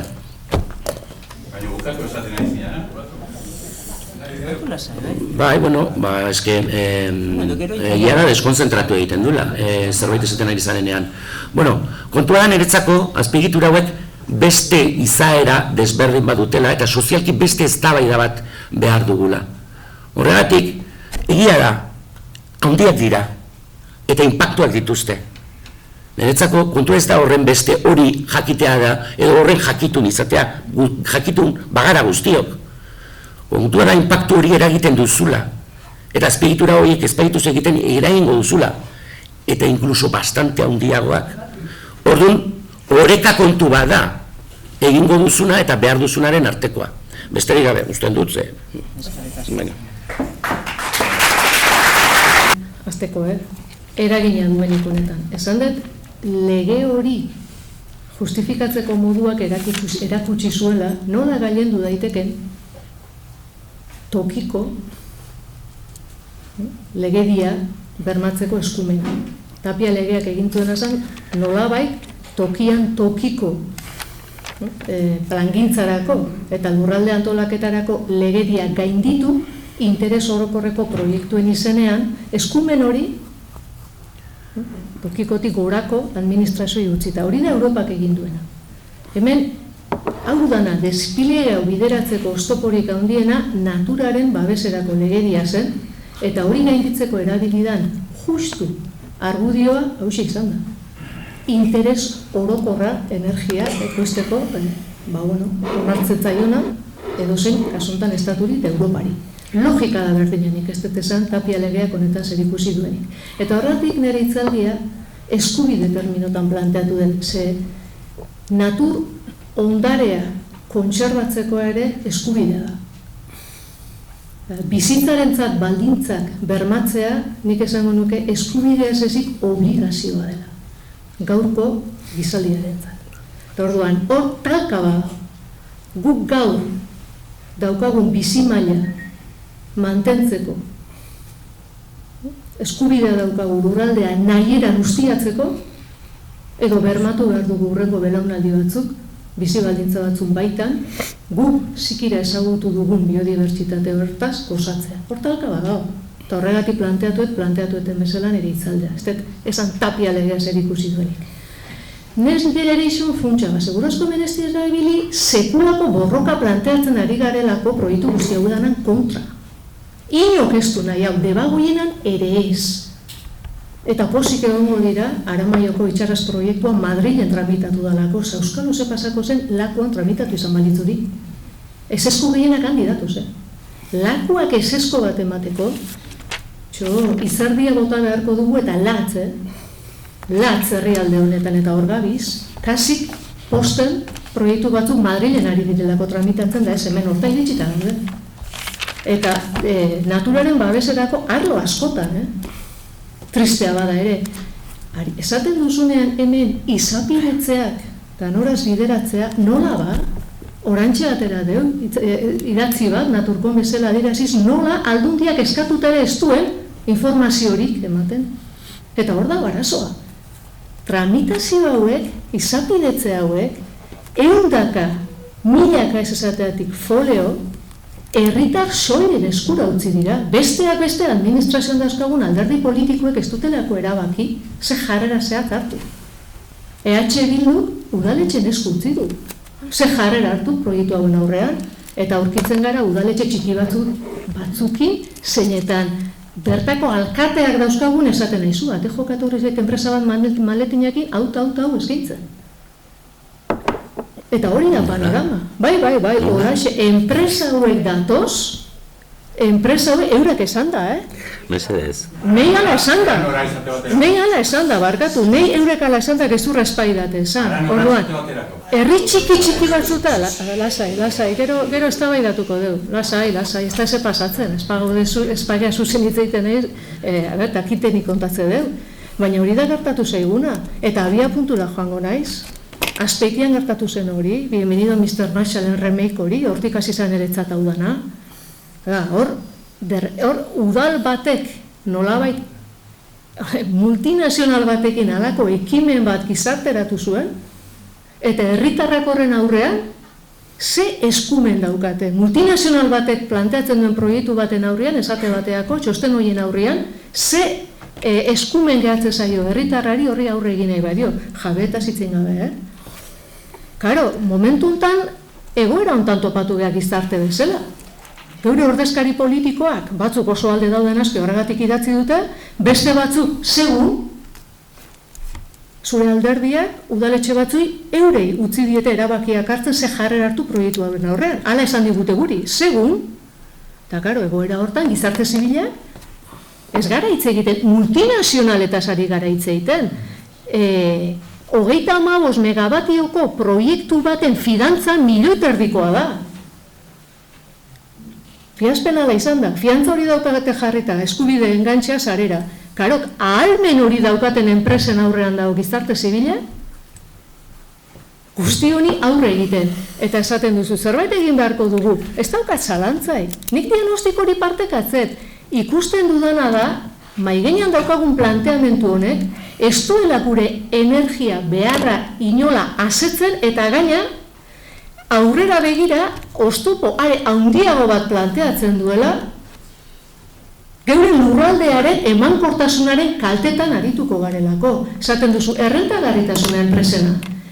Enpresa hauek planteatzen dituzten proiektuetan 25 urteko bizi iraupeneko proiektuak dira leheneratzeko diru, zango genuke, presupuestoak, gubiok poteora joateko modukoak dira, proportzioan.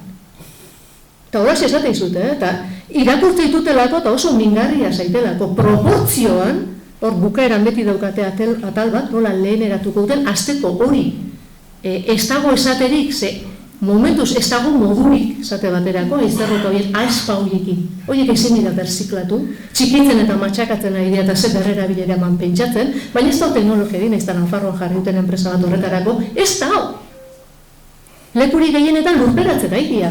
Orduan, ari gara ez daukagun teknologia batekin etorkizun bat irudikatzen, eta berriro diot, proiektu horietan batetik planteatzen diren kalteak aipatu dut, ez daude neurtuta eta neurtzen direnean ez eguneratutako daturik gabe eginda daude, promotore, promotore, ikustekoak dira, ingurumen eraginen txosten horiek denak, txikia, eskala txikira proiektu bakoitzarena, Zeholakoa gauza jartzen dituzte, ez daukagu daturik, ez dago daturik, klaro, neurtzen dizute migrazioan izango duten eragina urte beteko datuekin, migrazioaren datuak, eta ikusi duzu, ez daukagun bestelakorik, eta dana hola.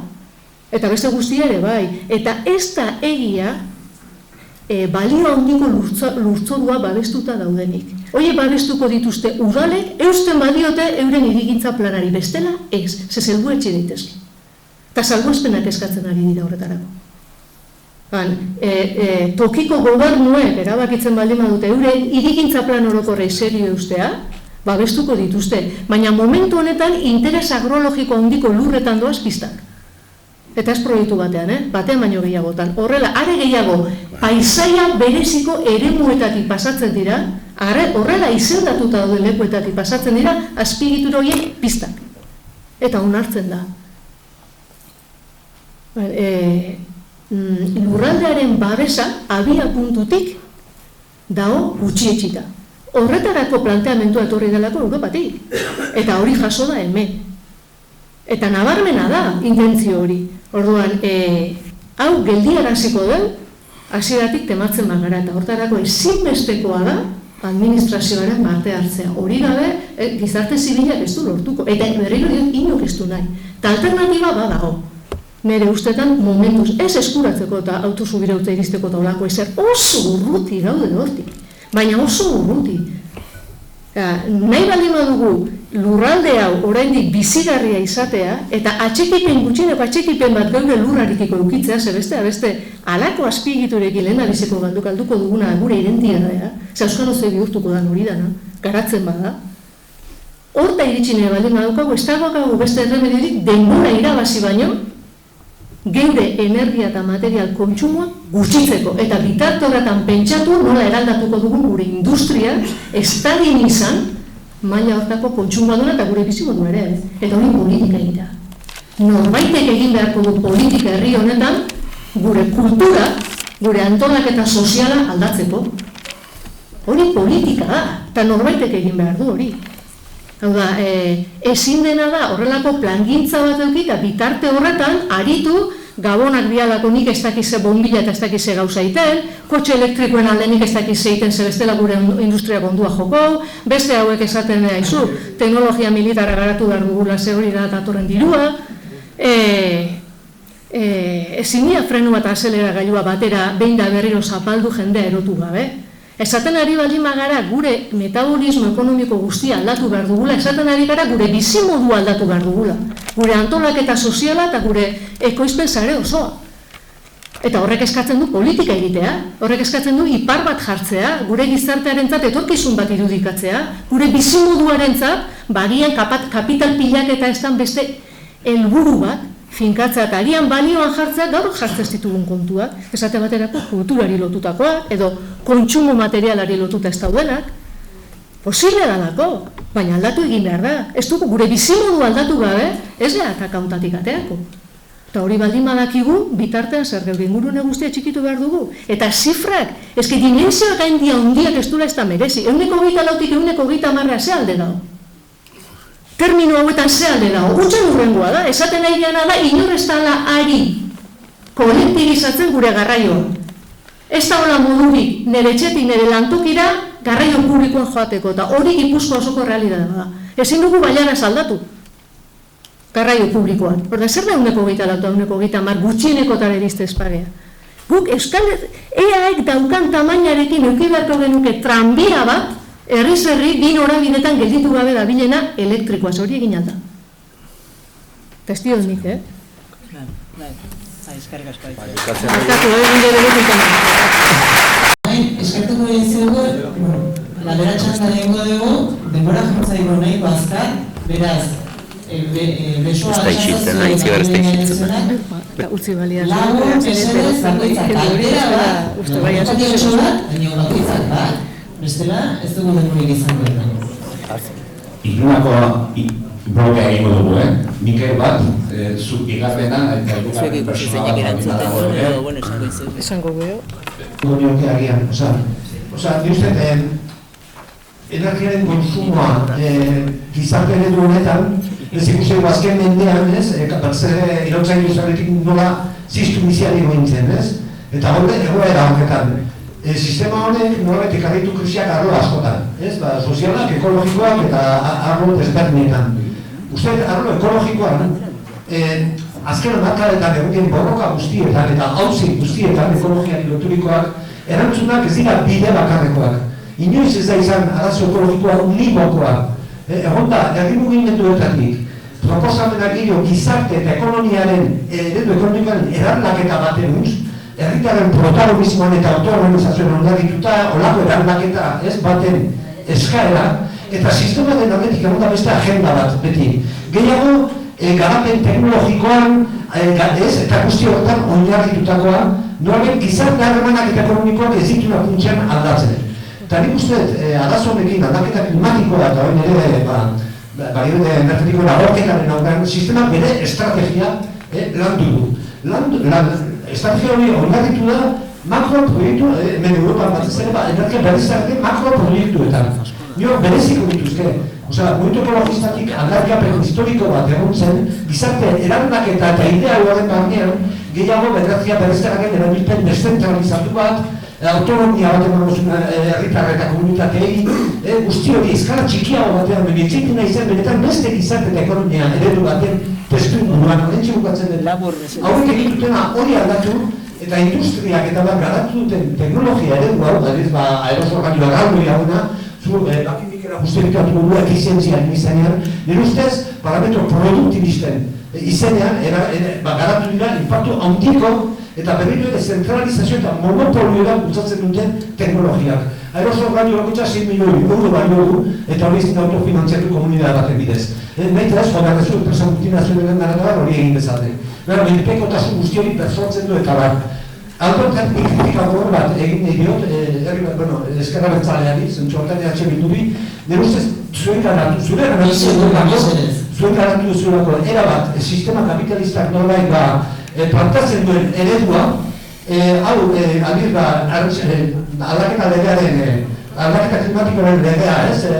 Hor Mikel Arrantzatapekin bezarkatzen eta da, kluster industrial eta teknologikoari ematen zaio motor zer egina, aldaketa transizio horren barrean, gizartearen itzein dugu beste ikuspegi ekologiko hori ez da ezer esaten, iragoin bertzaratok eredu guzti hori, ez? Mesedez, laukera esan dugu, denetzako denetan irute eta 15 minutu dauzkagu. Mesedez, minutatu gehiagin. Mikelen hildotik jarraituko nuke, baina galdera batekin. Zuek esaten duzue, eguneko zenbat energia sortzen den hemenan eta zakizer, baina eguneko zenbat elikagai sortzen dira Euskal Herrian, eta ez alda planteatu behar nondik datorren geure elikadura sortzen dugun eta behar dugun guztia. Alde batetik merkataritza, jaten dugu Marruekosetik, Peruko malariak eta hori libre dago, ez? Eta hemengo nekazari eremuak, bihurtu behar ditugu fotovoltaikoak edo abeltzaina dago gure mendietan. Gauza da, nondik datorren mandatu dago, ez? Goitik eta ematen du bestelako irtenbiderik ez dagoela. Baina, aldatu behar dugu sistema. Eta galdera da hori. Zenbat eguneko elikagai, erabiltzen dokumentua, sortzen da Euskal Herrian. Eta garraioak ze egin beharko lirateke. Garraioak, gure autopistetan dena, kamioiak, elektrikoak izan beharko lirateke. Jo, ez dugu aipatu, 25 urteko proiektua dira, ez? Dira makromakinak eta makina horiek buskatzen dira. Zergatik 25 urte irauten dute. Oso ondia dira eta daude mugimendu eta kolpe batean. Ondatu egiten dira. Zer da merkeago, egiten dena. Venga, zulora eta hori. Tranbian. Hori dalako kafeko ingenieria nagusiak entzun hori posible dela. Hori planteatzen dut, uste dudalako horrekin ekidin beharko genituzkela bakoitzak albizken kotxeak. Ni ordezkapen terminetan ari. Uste dut, ekoitzi behar baldin badugu energia, izan behar duela aurreztera eramatu gaituelako materialetan eta energia kontsumotan. Modu bakarra da daukagun panoramarekin. Nik esaten dudanean garraioa kolektibizatu behar dela, esaten du primatua debekatu behar dugulako. Beste uste dudanako agian ez dugu izango, esaten duten ez behintzat elektrikorekin ez badute asmatza. Logika hori da, nire zari sumatiboan, nire ordezkatzen, zerbait egiten baldin badugu izan behar du, bestela ordezkatzen dugulako. Bestela ez gara ataka honetatik aterako, ez horretan ez bestetan. Eta, klaro, metala, dena, baliagaietan ez daukagu, ez baliagine naturalik, ez daukagu, gu daukagun kapital garrantzitsuena humanoa. Europan, herrialde gutxiago diametro karratuko hemen gaine ingenio daudenik. Baliatu dezagun ingenio hori daukagun arazoari atera bide bat emateko, eta nire ustetan hemen hitz egiten ari ez direnak teknologoak dira. Arazoa daukagu, teknologia desintentsifikatu eta lokalizatu beharra daukagu, eta badakigu. Hor ez dago eztabaidarik. Hor nire ustetan bintzat, trantsizio honek espadarama berekin batera trantsizio industrial bat, espadugu hausitan jartzen geure ekoizpen sistema sare produktibo hau, alperika idea. Elektrointentsiboak diran industria hau edanak. Hauek ez da eskala handiko azpigitu dauekin ere ez ditugu azeko. Ezinezkoa da. ez daukagu lurralderik planteamendu hauek egiteko. Nik planteatzen ari naizena eta abia puntutik esan dut. Edozein plangintzak oinarritu behar duela, ekoizpen hori aurrezpenak baldintzatuz. Hori espada planteamendua, niretzat ez goa sinora, are gehiago, orgainan, planteamendu horrek eraman behar bagaitu geure lurraldea txikitzera, ez arazoa konponduko dugu, ez etorkizunerako aukerarik utziko dugu gure lurraldeari. Zanen, izugarrizko esan duzu, leheno esan duzu, hau, arazo hau ez da berdina, ez itzela da. Azpiegitura handia hauekin gure lurraldean planteatzen den inpaktuak eraman gaitzake ez da ez izatera autosufizientziarako aukerarik, baizik eta galtzera elikagaiak nondik datozenaren zentzu. Lehendik ez badaukagu nahikoa galduta. Aspaldi gaude landa eremutik asko urrunduta. Aspaldi galdu ditugu garaian garaiko jakien kontsumorako lehen ohitura zaharrak. Horregatik diot, ezin dugu hitzein elikadura autosubirautzaz eta herri guztietan oantxe binaka eta irunaka datoz Mercadona eta Lidl eta ez dakiz eta hori guztiak irikitzeko baimenak eman. Eredu bat behar da. Erabaki egin behar da, ez noruntz jo nahi dugun. Dena ezin da. Dena ezin da espadugu jende erotu nahi eta hori zurik eta berde honetan galdu nahi zeuria egira bihurtzen. Eredu arazo bat daukagu. Hemengo autosubirautza, elikadura autosubirautzan alde egin behar badugu, berandu gabiz beste supermerkatu hauek eta plastiko eta petroleotan oinarritzen diren elikagai sare horiek debekatzeko. Ez da posible. Bat bestearekin ez dator. Trantsizioa ezin da bestera batea esan, banakoen bizkargain jarri. Ez da posible. Atera bideo kolektiboa da. Eta matematek politika egin beharko du, gizarte honen kontsumo ohiturak eta bizio ohiturak eta antolaketak aldatuko badira. Berez ez da. Bi galdera, bi planteamendu bat, lehenengo Mikeleri, lehenengo une tenso hori, esan duzuna moztuta zetu zarela, bai, egisa da, baina ekartzen behin gainera be, zu kasu honetan, eta gu hemen garen, ez gara igualak, eta kasu posgorailu bat egunero, eta dut asko, ez dago almenik zurekin hitz egiteko eta kontestatzeko. Hori beko duten eukitzia. Dana dala eskertzia, etortzia horrenak aukera eukitzia. Baina ez ahaztu, zuk askotan, aukera dakazula zure iritziak emoteko, kristuen pixuakin, erantxan mehen nolizera eta gukaz. Tensioa hortik betorri aldara eta hori bitzeko konduta. Bestalde, hori hitzein duzunan gainen pizkat, eta jaki duzun adibidiana demagoien akua. Nereak ezin joitzu dozta, une oro, jarri duzun abia puntua elmuga, energetikoa junda batez bat, dara gaur egun guo. Osa, gaur egun kontsumo maila. Deman, nik bakatu ondozun datuetan, ez duzu esan, hau ikusten du, hainbesteko berapen bat, orduan horra nola iritsiko gara. Esan duzu, hainbeste gigabate egun. Nola iritsiko gara ora? Eta hortik abiatu zara, eta ez duzu une baten bez, planteau, eta zuk, eta nik uste dut, jarraritzak eta danak, ez dira esan daren aretik. Ez da kuestionatzen demanda, eta ontzat demoten da, inkluso askundiak, hau ikusten dira, eta ontzat demoten dira, eta orduan planteatzen da galdera, eta hon nola azertetzen du. Bestalde, diskurtsiboki esaten da, hori aldapen behar da, baina realitatea planifikazio guztietan da, objektibo hori da. Eta gero, beste adesio joztan beste kontu bat, ekoizun estabila batekin, esportaziorako dan edo ez narkindaka, ez dakit, igual okarnau eta garri faltetzen dut.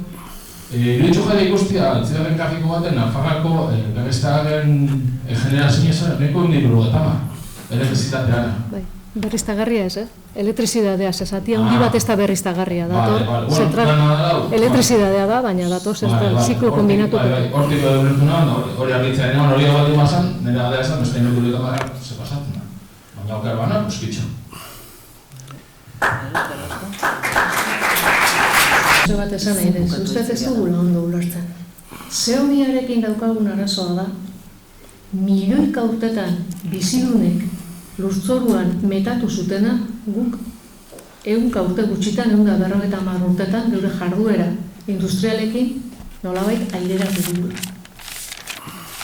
Hau da, bizidunek sortutako, metatutako hori bihurtu dugu erregai, hortan gara gizakiok, teknologia egiten gara, baina bizidunok metatutako baliagai bat bihurtu dugu erregai, eta horren erabileran askatu dugu atmosferara ikastetxe hori. Hori berriro fijatzeko bizidunak behar dira. Ozeanoan eta lehorrean. Baina bizidunik gabe, biodibertsitatea kontserbatzen ez badugu, eta biodibertsitatearekin lurzoru emankorraz, edo ozeanoetako ekosistema bizi esari naiz, hori gabe atmosferako CO2 hori berriro ez dugu lurzoruan fijatuko. Ezinezkoa da. Espaldin badugu hori modu sistemikoan ulertzen, alper-alperri gaitza. Ez dudako balioko bizitza beharko da, berriro, bizitzatik askatu dugun hori lurzorura ekartzen. Hoxe esan nahi, hori ulertu behar dara. Ez da nola esan, nik gustora etortzen naiz, benetan. Ez tea plaza errazak izaten, baina kontutan dugu horrezu, ja, bi edo irurte edo bite erdi edo, ez dala erraixa, bale? Ze ez da, nola esaten da? Unpopular opinion, ez? Daukasunean pixka bat, hainbat jendeekiko beste iritzi bat, tentsio bat egoten da berez. Eta hori gero bihurtzen bada, mozketak, ez dakize, eskratxe bat kanpoan gertatu da baita ere, eta tentsio bat eragiten du, orduan. Nik jarraitu nahi nuke etortzen, baina berme pixka bat behar dut, nola baita ere, esperientzia ez izateko oso desagradablea.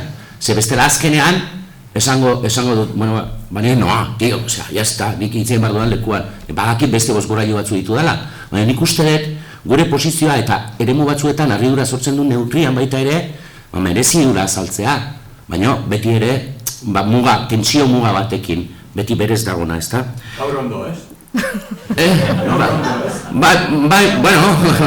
Egon dira momentuak, nik bizkarra ere badaukat, baina, hori gero komentatzen dugu kanpoan hori bedatzitan. Nik gero ez dakat presarik. Egungo kontsumoa debagoiena, esaten duguna da, gaur egun kontsumitzen dena ikusita eta eskala txiki bananduak ematen duena ikusita, kubrituko lukela edo iritsiko litzatekela gaur egun kontsumitzen denaren 20ra. Hori da esaten dena. Eta gero, soluzioak planteatzen direnean, edo aukerak planteatzen direnean, esaten da, edo fosilekin jarraitu, edo kanpotik ekarri, edo kontsumoa murriztu, edo berreztagarriak eskala handian edatu. Eta lau horien arteko kombinazioa behar duzu. Orduan, kentzen badituzu eskala handiko berreztagarriak, ari zara, edo kontsumoa ikaragarri jeisten, edo transizio guztiak kanpoan egingo dela afiratuz, edo fosilekin jarraitzen. Orduan, hori da esaten dena, ez da esaten ez dela egin behar plangintzarik kontsumo murrizketak egiteko, baino izan gaitezen arrazoizko historia honetan, eta konturatu gaitezen, inkluso 150ko kontsumo murrizketa bat 25 urteko epealdi batian, izango dela sekulako esfortzua eta sakrifizio nahiko handiak gaur egun gizatea prest ez dagoena, baina demagun egiten dugula. Egiten badugu ere, behar duzu eskala handia. Eske esango bazenu, eske erdia kontsumituko bagenu, ez genuke eskala handia beharko. Joder, ez da inozoa, hori posible baliz, nola ez genuke hori esango. Baina eske 175 jetxita ere, eta ea ze gizarte, ea ze ongizate mantendu dezakegun gure gizartean 175 jetxita. Ala ere beharko genituzke. Eta hori da horrela, eta gaur egun horregatik bota dizuet datua. Jaurlaritzaren zerbitzu publikoak, osasungintza, hezkuntza, trenbideak, 600 gigabati ordu kontsumitzen dute. Ez gara ezagun gure buruen gaina. Ez gara hitz egiten energia alperrik galtzeagatik, eta galduko da, eta ekidin beharko da. Ari gara hitz egiten, ongizate bat mantentzearen inguruan, eta horrek ere behar du. Besterik gabe, eskerrik asko. Azkeneko handikorik beharko ez dugunik, ziurrenik beharko dugulako. Ezin duguna da, eskala handiko alako azpiegiturak egiten hasi, landa eta natur eremuetatik. Az gaitezen artifizializatuta dauzkagun lurzoruetatik. Eta gero iritsiko gara, landa eremura edo nahi badugu natura eremura. Sekulako teilatu azalerak eta lurzoru artifizializatutako azalera ditugu. Eta are gehiago, Europan hasita daude, trenbide iskinetan edo bidezare iskinetan plakak, eguzki plakak jartzen. Hau da, ingenio erabili dezagun, dagoeneko artifizializatuta daukagun lurzoruai etekin ateratzeko energia ekoizpen terminotan.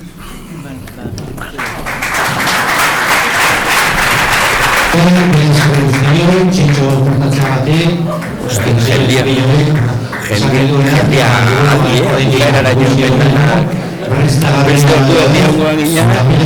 Baina suelto, ondia, eskate gurra matera txuga jendia ikusten. Bai, ona hori eta urrengo arte.